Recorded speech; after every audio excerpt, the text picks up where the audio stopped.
ગોરખનાથજીના છે. અંદર જાગીને જોવાની વાત છે.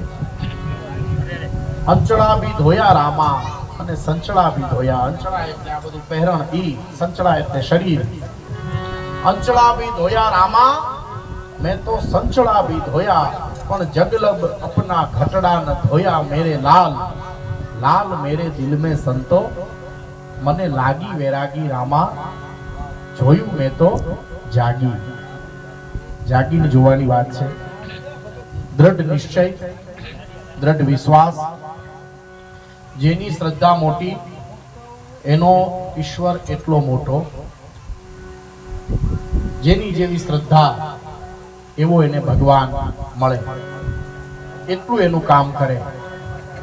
નરસિંહની શ્રદ્ધા આપણા કરતા થોડીક વધારે, મીરાની શ્રદ્ધા આપણા કરતા થોડીક વધારે, જલારામની વધારે, એટલે એને રૂબરૂ મળ્યો.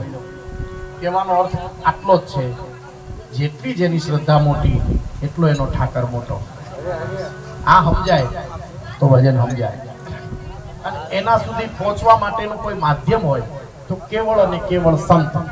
હવે ઈ યુગમાં તો સંતો હતા, આ યુગમાં સંતો મળવા બહુ મુશ્કેલ છે.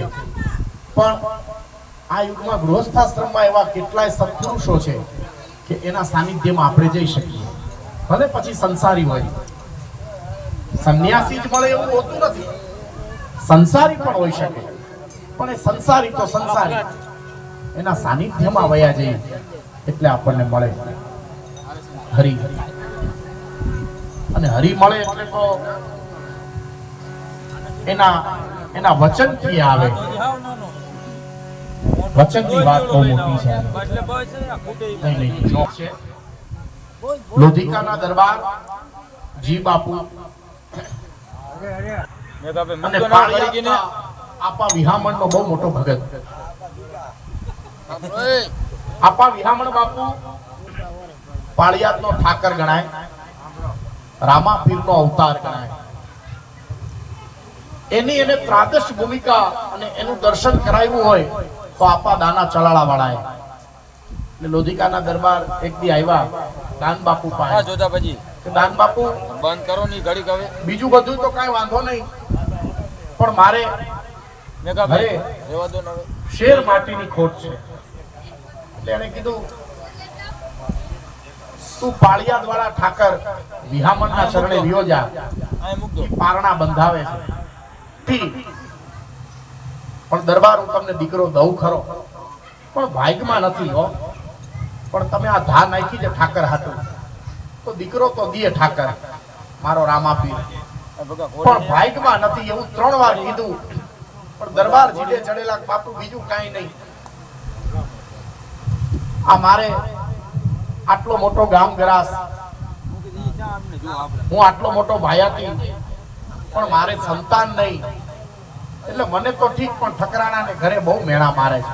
તમે એની સામું તો જુઓ. તો કે બીજું બધું ઠીક, ભાગ્યમાં નથી પણ દઉં ખરો, દીધો ખરો. પણ મેં પહેલા કીધું એમ ઈશ્વરને કેવું કે ભલે આપણા નસીબમાં ન હોય પણ આપે ખરો, પણ આપે એટલે આપણા ઉપર બોજ બની જાય.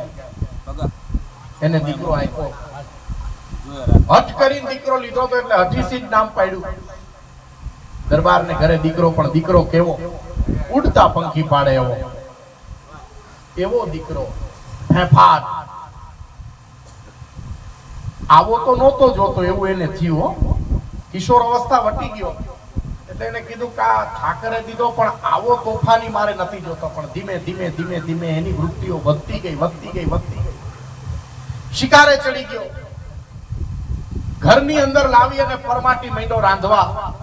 ન ખાવાનું ખાય, ન પીવાનું પીવે. અને દરબાર રાતે આહુડે રોવે કે આવું તો મેં માંગ્યું નહોતું. જાય છે દાન બાપુ પાસે. દાન બાપુ કે હું તને કહેતો હતો ને, ઘોડા તો लिया मगर उठाने के लिए, बैठने के लिए नहीं. આ એના જેવું થયું. હું તને કહેતો તો તું સુખી હતો, નામ હરિ નામ સ્મરણ કરતો તો, તે દીકરાની હઠ માંગી, મેં તને મોકલો. વિહામણ બાપુએ તને દીધોય ખરો, પણ હવે તું પાછો મૂંઝાણો ને હવે તું રોવસ. તો કે વાત સાચી, પણ હવે આવું દુઃખ દેશે એ તો મારે ક્યાં જાવું. પેલા તો બાપુ ઠીક હતું, પણ હવે તો ઘીરે લઈ આવે છે મારી સામે પંખીડા મારે છે, મારી સામે